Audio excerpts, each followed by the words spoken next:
Hey everyone, welcome to February week number 2. This week is going to be really cool. We are going to go down and see the baptisms that are happening in service at the end of service. And so pay attention and we'll kind of go through that really quick. So with that, towards the end, I'm going to come up and be like, hey guys, it's time to go ahead and head down. We're going to line up everyone basically on the stairs or in the foyer. And then I'm going to explain the rules, which is basically like, hey guys, we're going to be quiet as we go in. You're going in so that you can see your friends, your peers being baptized. Okay, super cool moment for them, and so they'll have the opportunity to go and see that. I'm only letting the 2nd through 5th graders do that, and so just keep that in mind. And we'll have a section roped off in the back for us to be able to go sit down and watch it. Okay, I'm counting on you guys to go ahead and take the kids out once that's done and take them to the pavilion area where they'll be picked up. The reason for that is I'm gonna probably be in the water baptizing a couple of kids and adults, and so go ahead and once the baptisms are basically done, go ahead and start moving them back and making sure you're not leaving any kids behind or anything like that, and make sure that no parents are trying to grab their kid as you're trying to coordinate all your other kids and go outside and stuff like that. Make sure that they will wait until they're out in the pavilion to go pick up their kids, just for safety reasons. And that's all you really have to tell them is, for safety reasons, let us get them outside and then you can go pick them up. Okay, and so that'll be towards the end of the service, and I'll try to give you as much warning as I can for us to go down there and whatnot. And then you have a lot of activities, and so whatever activities you don't get to, don't worry about it. Pick your favorite activities from this week and just go with it, okay?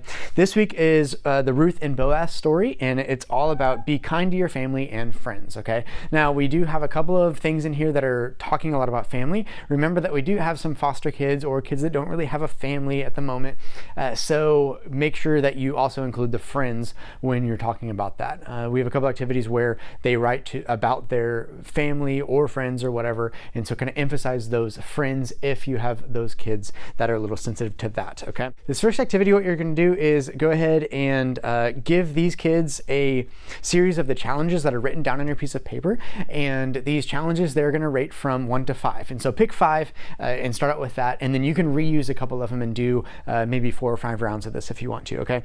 As they go ahead and rate them 1 to 5, then you can have them, after they have it all rated, go ahead and start working on actually doing those activities, okay?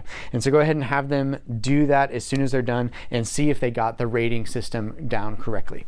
Okay, this next one, you're just gonna go ahead and get a piece of paper for each one of the kids and some crayons or whatever, and have them go ahead and do a family portrait of them and their family or their friends, okay? And again, make sure that you kind of focus on the friends for that one. Then you'll go and watch the large group story video, okay? You'll have a Ruth and Boaz story plot activity page, okay? And so that's what this is. You only have 8 of these strips, and so make sure you have 8 teams, no matter how you have to divide your kids to make 8 teams, go ahead and do that. So sometimes you might have 2 cards per team, that's fine, whatever. And then you're gonna give each kid a half piece of paper. And with this half piece of paper, they're gonna illustrate whatever it says on the card. And so Ruth and Boaz get married, they can just draw a heart or whatever, kind of decorate it and stuff. Then you'll have some string and some clothespins. And so after they get everything illustrated, then you'll put them kind of in order on the string, and you'll hang up the string on the wall somewhere. We'll have like the tape and whatnot. And then they can pin it with their illustration and the card itself to the clothespins, and it'll go all the way across the wall so that they can kind of see an illustration of what happened in the story, okay?